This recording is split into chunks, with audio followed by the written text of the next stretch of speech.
Before COVID-19 struck, structural changes such as the fragmentation of global supply chains and technological changes were already in motion.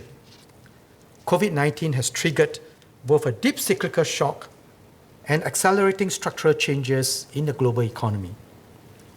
To thrive, or even to survive, companies all around the world must adjust to these forces with speed and agility. In Singapore, we are fortunate that we started our structural transformation efforts early, and companies that have made the efforts are adapting better. In 2015, we set up the Committee on the Future Economy. The committee charted strategies to build our capacity for a vibrant, strong future economy and to create good opportunities for our people. From 2016, we launched our industry transformation maps to systematically bring together stakeholders to transform our industries across all 23 sectors and 6 industry clusters. Some business leaders have told us that by embarking on transformation early, they have found it easier to pivot to new areas of opportunity. In the face of the deep uncertainties that confront the world today, what must Singapore do to survive and succeed? The post-COVID world will be different from today. We may not know the exact contours of how this world will look like, but we know the forces that are shaping it. The Emerging Stronger Task Force, led by Minister Desmond Lee and PSA International Group CEO Tan Chong Meng, are studying key shifts and developing recommendations in the areas of technology and innovation, digitalization, and disruption to global supply chains. In the course of its work, the task force will consult multiple stakeholders and draw on insights beyond its membership so that their findings and recommendations are relevant.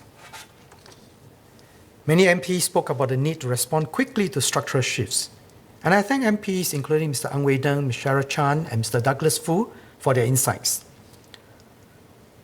Accelerating our economic transformation is indeed a national priority, and both workers and employers must do their part to stay focused on this. Our Fortitude budget not only cushions firms to tide over immediate cash flow, cost, and credits challenges that MPs, including Mr. Darryl David and engineer Dr. Lee Bee Hua spoke about, but also helps accelerate digital transformation and build capabilities to emerge stronger when the recovery comes. Minister Iswaran sets out clearly that this crisis has crystallized the need and opportunity for digitalization. And we can only emerge stronger by making a decisive push towards a digital future. And as Mr. Christopher D'Souza puts it, riding this wave of digitalization is key to ensuring that our Singaporeans are ready for borderless job opportunities. There will also be a premium on resilience. As Mr. Arasu Doraisamy, Mr. Patrick Tay, and Mr. Satyandi Supaat pointed out, one way for businesses to do this, to build resilience, is to build a strong Singaporean core.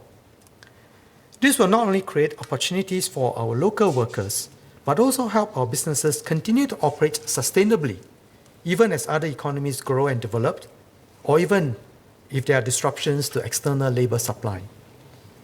In our next phase of growth, we must anchor Singapore as a global Asian node of technology, innovation, and enterprise. Like a pearl that is part of a strand of vital global nodes across the world, we must play a valued and inextricable role in the new global configuration.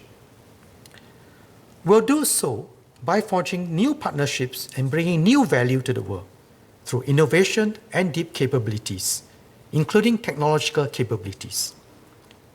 I'm bringing together the work of our Future Economy Council and the Research, Innovation and Enterprise Council to do so by enabling our industry clusters to harness the rich opportunities catalyzed by innovation networks and the creation of new scientific knowledge. And as Associate Professor Walter Teixeira said, we must undertake this great exercise of economic restructuring together as equal partners and as one people in the creation of a new Singapore. The COVID-19 situation is a mighty storm that has damaged sails and forced ships around the world to go into harbor.